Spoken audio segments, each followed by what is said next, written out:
झटका मारावा लागेल. आगे लीजिए loco pilot PGMB JNPT calling mark clear नहीं है. नेरळ माथेरान मिनी ट्रेन मार्गावरील जुमापट्टी परिसरात रेल्वेच्या ऑप्टिकल फायबर केबलच्या सुरक्षा कवचाला आग लागल्याची घटना घडली आहे. या आगीत केबलवरील बाहेरील कवच जळून आतील वायरपर्यंत आग पोहोचली होती. मात्र 5103 डाऊन मिनी ट्रेनमधील कर्मचारी व अधिकाऱ्यांच्या सतर्कतेमुळे मोठा अनर्थ टळला आहे.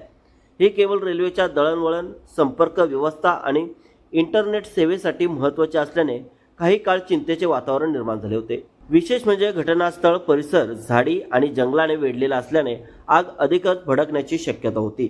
वेळेत कारवाई झाली नसती तर रेल्वेची इंटरनेट सेवा खंडित होण्यासोबतच जंगलालाही धोका निर्माण झाला असता. दरम्यान मिनी ट्रेनमधील कर्मचाऱ्यांनी तात्काळ प्रसंगावधान राखत परिस्थितीवर नियंत्रण मिळवले आणि आग वाढू दिली नाही. यावेळी तपासणी कर्मचारी विजय लांडगे, लोको पायलट VM चौथे, TMBS मीना तसेच 5103 डाऊन सेवेवरील इतर रेल्वे कर्मचाऱ्यांनी दाखवलेल्या सतर्कतेमुळे मोठी दुर्घटना टळली.